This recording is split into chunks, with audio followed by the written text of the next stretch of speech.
आरंभ करें, फिर चाहे वो किसी को सुख देना हो या स्वयं को बदलने का प्रयास करना हो, कुछ भी हो, विलंब ना करें, क्योंकि समय उसी का साथ देता है जो समय का सम्मान करता है। राधे राधे। मीठा पानी सबको भाता है, परंतु खारा पानी किसी को नहीं भाता। अब सोचने वाली बात यह है कि मोती समुद्र की गहराइयों में ही बनता है, खारे पानी के मध्य में रहकर, हर क्षण भक्षकों से टकराकर, अपने अस्तित्व को दांव पर लगाकर ही सीप मोती प्रदान कर पाती है। कभी सोचा है क्यों? क्योंकि बिना संकटों का सामना किए, बिना विषम परिस्थितियों में उलझे आपको सुख प्राप्त नहीं होगा। इसलिए निडर होकर संकटों का सामना कीजिए और मेरे साथ प्रेम से कहिए, राधे राधे। हम सब समय की महत्ता को पहचानते हैं। समय ही हमें बनाता है, समय ही हमें नष्ट कर देता है। कभी समय ठीक चलता है तो कभी बहुत ही खराब समय आता है। विचित्र बात यह है कि हम फिर भी समय को ही नष्ट करते हैं। स्मरण रखिएगा, समय केवल जाता है, कभी आता नहीं। इसलिए समय की प्रतीक्षा में समय व्यर्थ ना करें। जो भी करना है आज अभी इसी क्षण प्रारंभ करें, फिर चाहे वो किसी को सुख देना हो या स्वयं को बदलने का प्रयास करना हो, कुछ भी हो, विलंब ना करें, क्योंकि समय उसी का साथ देता है जो समय का सम्मान करता है। राधे राधे। कहते हैं सबकी सीमा होती है, कठिनाइयों की, पीड़ा की, संकट की, अंधकार की भी। यदि किसी की सीमा नहीं होती तो केवल कड़े परिश्रम की। आपने देखा तो होगा, रात कितनी भी काली हो, सितारे परिश्रम से उससे लड़ते रहते हैं और अंत में सवेरा आ ही जाता। आंधियां पंछियों के बसेरे को तहस नहस कर देती, किंतु पंछियां अपने परिश्रम से उसे पुनः बना ही लेती, क्योंकि सीमित को असीमित से हारना पड़ता और परिश्रम असीमित। राधे राधे। बहती नदियां कितनी सुंदर होती हैं, पावन होती हैं। जहां से जाती है वहां एक नया जीवन प्रदान करती, धरा को सींचती, अकाल को दूर रखती, और कदाचित इसीलिए नदी को मां समान पूजा जाता है। किंतु क्या कभी आपने सोचा है कि नदी जन्म कैसे लेती? क्या ये प्रारंभ से ही इतनी विशाल और वेगवती होती है? नहीं, वर्षा की छोटी छोटी बूंदें गिरकर मिलती एक सूक्ष्म धारा बनाती। ये धारा पर्वतों के हिम को काटते हुए, स्वयं में पिघलाते हुए, जल प्रपातों से गिरती, चट्टानों से टकराती और फिर जाके नदी बनती। इसी प्रकार ऐसे ही सीधे सीधे कोई महान नहीं बन जाता। छोटे छोटे प्रयास मिलकर एक विशाल व्यक्तित्व बनाते। इसलिए जीवन में प्रयास करते रहिए, अस्तित्व अपने आप ही बन जाए। राधे राधे।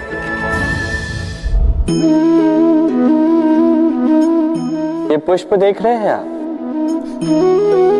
ये वही पुष्प है जिसका जीवन इस डाली पर आरंभ हुआ था। पहले कलिका बनकर फूटा, फिर धीरे धीरे मुख खोला, फिर अपने पंखुड़ियों का विस्तार किया, देखने वालों की आंखों में प्रशंसा देखी, मधु के लिए तितलियों को ललचाया और फिर डाली से टूटकर नीचे गिरा हुआ पाया। क्यों? नियति ने ऐसा क्यों किया? सोचिए। क्योंकि उस डाली पर टिके रहना इस पुष्प के जीवन का ध्येय कभी था ही नहीं। अब या तो ये पुष्प देवताओं के मस्तक पे सुशोभित होगा, या किसी स्त्री के आभूषण में गूंथा जाएगा, या किसी के प्रेम प्रदर्शन का माध्यम बनेगा। देखिए, जीवन में लक्ष्य को पाना है तो यात्रा से भय नहीं होना चाहिए। अपना अस्तित्व बनाना है तो उनकी छाव से दूर जाना ही पड़ेगा जिन्होंने आपको अस्तित्व में लाया। यही जीवन की निरंतरता है। राधे राधे।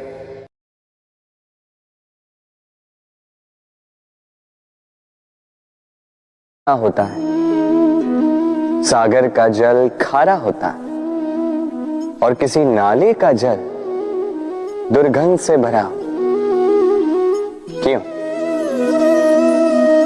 नदी का जल मीठा होता है क्योंकि वो सबको जल देती है। सागर जल लेता है, इसीलिए खारा होता है। और नाला, उसका बहना रुक जाता है और इसी कारण से वो दुर्गंधपूर्ण हो जाता है, किसी काम का नहीं रहता। हमारे जीवन में भी कुछ ऐसा ही होता है।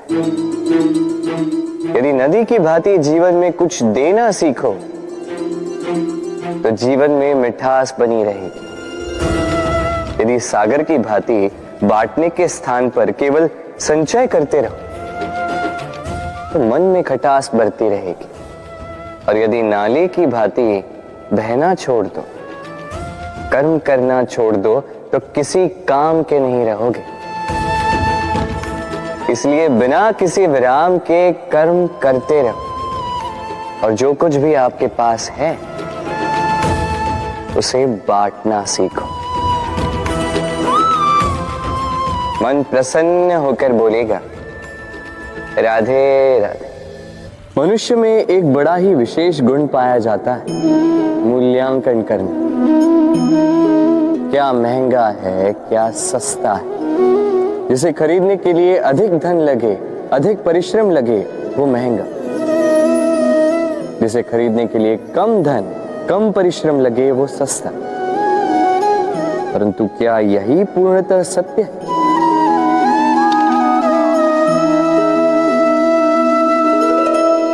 अब आपके सामने एक पात्र है जिसमें जल भरा है और एक सोने का सिक्का।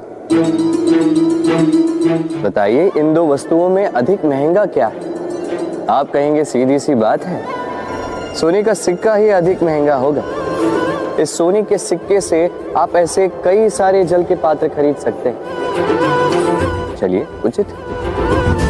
अब सोचिए, यदि आप किसी मरुस्थल के बीचों बीच फंसे, प्यास से तड़प रहे,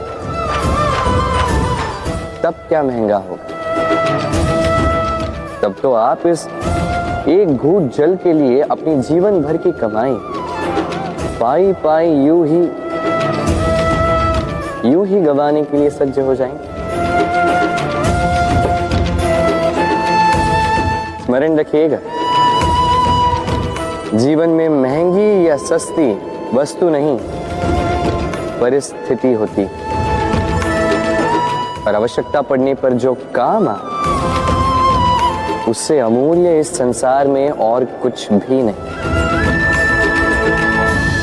राधे राधे। ये है सुई और ये है तलवार। अब आप बताइए, आपके दृष्टिकोण से इन दोनों वस्तुओं में से क्या अधिक शक्तिशाली और महत्वपूर्ण होगा? आप कहेंगे तलवार ही अधिक शक्तिशाली या महत्वपूर्ण है। चलिए मानते हैं तलवार अधिक भारी होती। तलवार युद्ध में आपको विजय दिलाती, शत्रु का विनाश करती है, किंतु तलवार से कभी आप आपके वस्त्र सी नहीं पाएंगे। यदि पांव में कांटा चुभ जाए तो उसे आप तलवार से नहीं निकाल सकते। आपको सुई का उपयोग करना ही होगा। अब बताइए, तलवार को पाने के पश्चात ऐसे इस प्रकार सुई को खो देना क्या उचित होगा?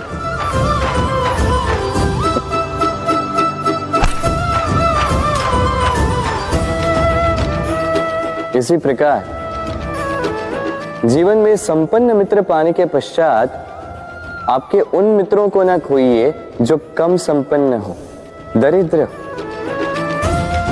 क्योंकि वो आपके साथ तब थे जब आप कुछ भी नहीं थे, और आवश्यकता पड़ने पर वही आपके काम आने वाले हैं, संपन्न मित्र नहीं। तो जिससे प्रीत की है उससे मीत निभाई, चित आनंद से जागे। राधे राधे। कुछ बनाने के विज्ञान में पहले टूटने का ज्ञान आवश्यक है था। नई सोच बनाने के लिए पुरानी रीतियों को तोड़ना आवश्यक है। ये यात्रा, ये सीख केवल राधा के लिए नहीं बल्कि सभी के लिए। फिर सभी को इस दुर्गम और जटिल पथ से जाना ही होगा। मनुष्य भावनाओं में बहकर कभी कभी ऐसे अनुचित निर्णय ले लेता है जिसके कारण वो जीवन भर पश्चाताप करता है, किंतु जब कुछ खो कर पाता है उसे वो सहेज कर रखता है। बबूल का पेड़ कितना विशाल होता है,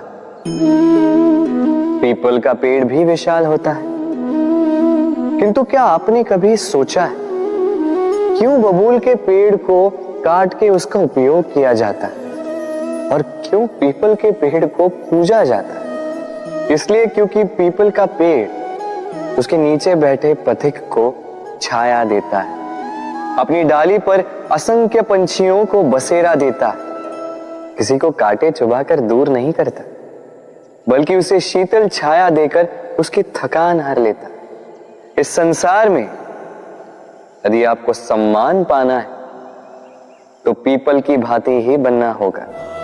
कुछ देना सीख, आनंद, सुख, शीतलता बांटना सीखो और कांटों की भांति कभी किसी को कष्ट ना दो। सम्मान स्वयं चल के आपके पास आएगा और मन प्रसन्न होकर बोलेगा राधे राधे। हम सब ये मानते हैं कि हमें जीवन में कभी न कभी किसी न किसी स्थान पर प्रेम होता ही, फिर चाहे वो माता पिता को संतान से हो, ज्ञानी को ज्ञान से हो, किसी कलाकार को कला से हो, आदि इत्यादि। किंतु क्या वास्तव में ये प्रेम ही है? मोह भी तो हो सकता है। अब आप पूछेंगे कि प्रेम और मोह में अंतर क्या? अंतर है बंधन का, जो आपको बांधे वो मोह है, प्रेम नहीं। प्रेम वो जो आपको मुक्त कर विकास की ओर भेजे। चलो आपको एक उदाहरण देता हूं।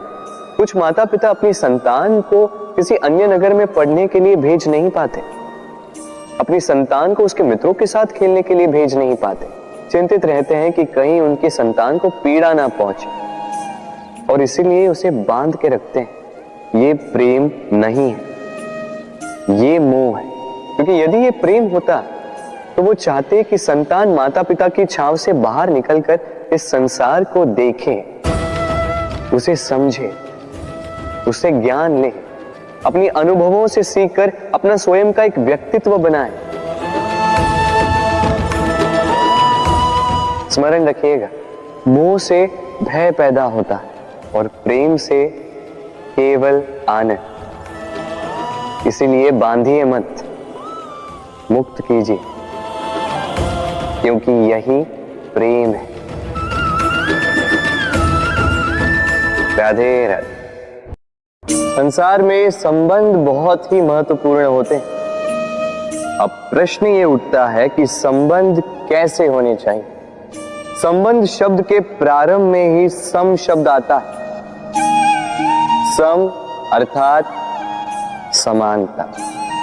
तो किसी के साथ संबंध निभाते हुए इतना मत झुकिए कि उठने के लिए किसी के सहारे की आवश्यकता पड़ जाए। स्मरण रखिएगा, जो झुकाना चाहे वो कभी संबंध निभा नहीं पाएगा। संबंध उसी के साथ जोड़िए जो आपको समान माने, आपको सम्मान दे, क्योंकि सम्मान से ही संबंध पनपेगा और बढ़ेगा। राधे राधे। कभी सोचा है जब माता संतान को जन्म देती है तो क्या होता? 9 माह का गर्भ, प्रसव की तीव्र पीड़ा। कहते हैं ये पीड़ा इतनी भयंकर होती है कि मानो जैसे संतान के जन्म के साथ माता को भी एक नया जन्म मिल जाता है और इस जन्म के साथ अंत होता है माता की पीड़ा। किंतु यदि आप दृष्टिकोण बदलकर देखें तो आप ये समझेंगे कि पीड़ा का ये अंत एक अपार आनंद का प्रारंभ है। आरंभ संतान का और संतान माता पिता के लिए सुख का प्रारंभ है। जीवन के साथ भी यही होता है। हम कभी कभी किसी संबंध या किसी स्थिति के पीड़ादायक अंत के कारण इतने विचलित हो जाते हैं कि उस आनंदमयी प्रारंभ को देख ही नहीं पाते। स्मरण रखिएगा, पीड़ा आनंद के प्रारंभ का लक्षण। राधे राधे। व्यक्ति के सर पर जब क्रोध चढ़ जाता है तो उसे सत्य और असत्य के बीच का ज्ञान नहीं होता। क्रोध उसकी दृष्टि को धुंधला कर देता है और फिर उसके पश्चात केवल माया और कपट ही उसे आगे का मार्ग दिखलाता है। अपने स्वार्थ की सिद्धि के लिए अग्नि क्या करती है? जलाती है। फिर चाहे वो लकड़ी हो, कोयला हो, वस्त्र हो, जो भी आप अग्नि में डालोगे वो भस्म हो जाएगा। किंतु सोना, यदि आप सोने को अग्नि में डालोगे तो वो कुंदन बनकर अपना अस्तित्व निखार लेता है। यदि आप लोहे को ताप दो तो वो फौलाद बन जाता है। क्यों होता है ऐसा? क्योंकि उनके भीतर की अग्नि उनको जलाने वाली अग्नि से अधिक तीक्ष्ण होती। ये अग्नि है निश्चय की, ये अग्नि है पवित्रता की। यदि आपका निश्चय दृढ़ हो, आपके विचार पावन हो, तो कुंदन बनकर निकलोगे,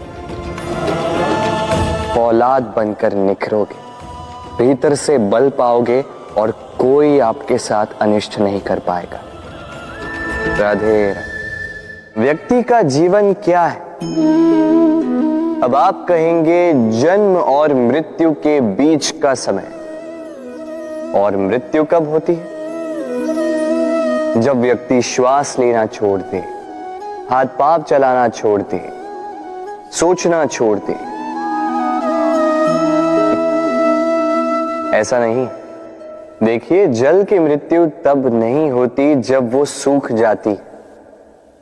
जल की मृत्यु तब होती है जब वो प्यास बुझाना बंद कर देती है। सूर्य की मृत्यु तब नहीं होती जब उस पर ग्रहण लग जाए या जब सूर्यास्त हो जाए। सूर्य की मृत्यु तब होती है जब वो भविष्य में इस संसार के जीवों को प्रकाश की आशा देना छोड़ दे। उसी प्रकार मनुष्य का अंत, उसकी मृत्यु तब होती है जब उसके भीतर की करुणा का अंत हो जाए। करुणा वो भाव है जो मनुष्य को मनुष्य बनाए रखती है, जो एक मनुष्य को किसी और मनुष्य का कष्ट, उसकी आवश्यकता का अनुभव कराती है, जो उसे बल देती है किसी और की सहायता करने के लिए, उसे पात्र बनाती है इस सृष्टि का नियंता बनने के लिए।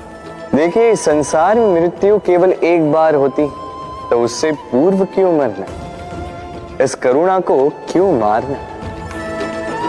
स्वयं को मनुष्य बनाए रखिए, मृत्यु के पश्चात भी जीवित रहेंगे। राधे राधे। नवरात्रि का पर्व आरंभ हो चुका है और ये पर्व अत्यंत भव्य है, क्योंकि ये पर्व जगत माता से जुड़ा है।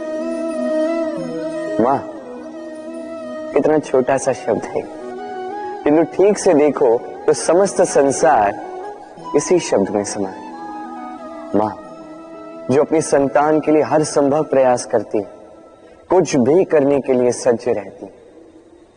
मां, जिसका सबसे बड़ा गुण निश्चलता, मन में ना कोई पूर्वाग्रह, ना कोई भेदभाव, ना कोई छल कपट, और इतनी भोली होती है मां। संतान भले ही झूठा रो दे, मां को लगता है कि कदाचित वास्तव में भूख लगी होगी।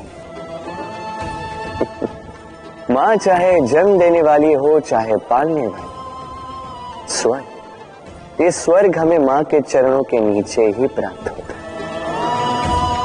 इसी मां को हमारा शत शत प्रणाम। राधे। सहनशीलता मां का दूसरा सबसे बड़ा गुण। कहते हैं कि धरती से अधिक सहनशील और कोई नहीं। उसे खोदने के पश्चात भी धरती हमें फसल देती है, किंतु मां, ये मां धरती से कम सहनशील नहीं। तनिक सोचिए, 9 माह तक संतान को अपनी कोख में रखना, क्या ये सहनशीलता कोई पुरुष दिखा सकता? क्या ये सहनशीलता कोई पिता दिखा सकता है? स्त्री में शील भले, सहनशीलता की परिभाषा उसे मां बनने के पश्चात प्राप्त होती है। स्वयं का अस्तित्व भुलाकर संतान का अस्तित्व बनाती है। शिशु की लात खाकर भी आनंद से उसे दूध पिलाती है।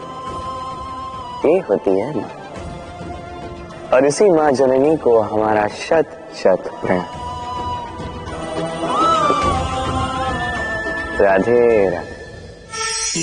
मां का एक और सबसे महान गुण, स्वयं को ढालने की अद्भुत शक्ति। जिस प्रकार एक मां स्वयं को ढाल सकती है और कोई नहीं कर सकता। मां एक महानदी की भांति है, जिसकी ऊर्जा असीमित है किंतु अहंकार बिल्कुल नहीं। जिस प्रकार एक नदी ढलान के अनुरूप मुड़ जाती है, उसी प्रकार एक मां अपने संतान के अनुरूप ढल जाती है, चाहे जैसी भी परिस्थिति हो। उसके सोने के समय के अनुरूप स्वयं का सोना, उसके जागने के समय के अनुरूप स्वयं का जगना। संतान की इच्छा का भोजन वो स्वयं का मनपसंद भोजन बना लेती।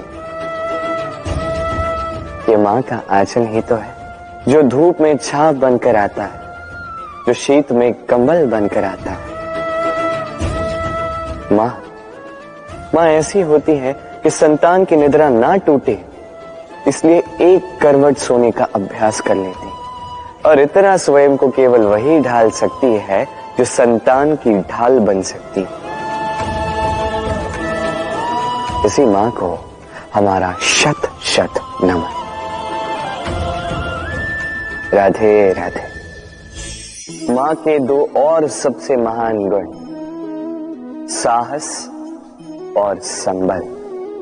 साहस ये कि वो अपने संतान के लिए कुछ भी कर सकती, और संबल ये कि वो अपनी संतान को कभी टूटने बिखरने नहीं देगी। तनिक सोचिए, जब भी आपको चोट लगती है, चीख से पूर्व मां का नाम मुख में क्यों आता है? तनिक सोचिए, जब आपको बल की आवश्यकता होती है, साहस की आवश्यकता होती है, आगे आप अपना मार्ग देख रहे हैं जो अत्यंत कठिन प्रतीत हो रहा है, तब मुख से मां की ही शपथ क्यों निकलती?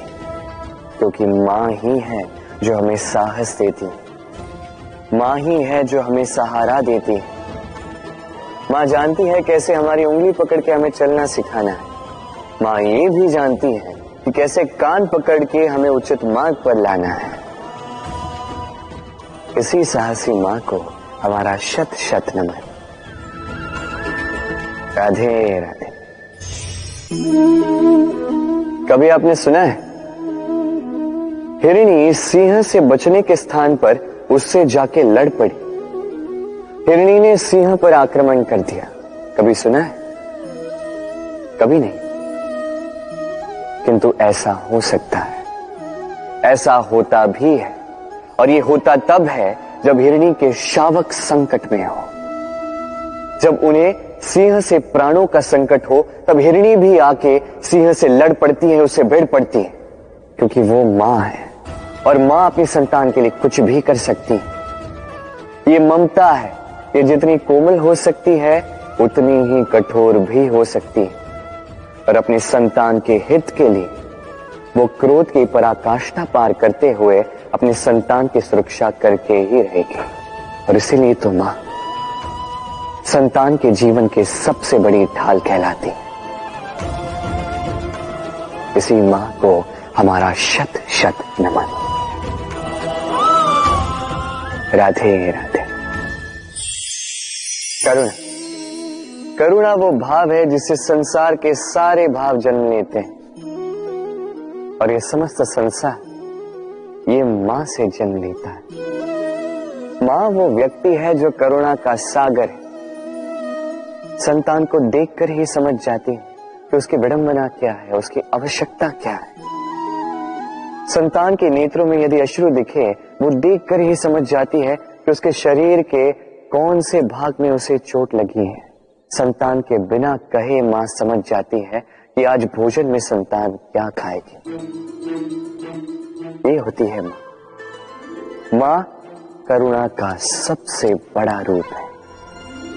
और आज के युग में मनुष्य जो है थोड़ा भी आगे क्यों ना निकल जाए, मां को तो पीछे ही छोड़ देता, मां को भूल ही जाता है। ये भूल आप कभी ना करें, कभी ना करें, क्योंकि मां वो करुणा है जो यदि आपके जीवन से चली गई उसके पश्चात आप जीवन अवश्य जिएंगे, किंतु कभी जीवन जी नहीं पाएंगे।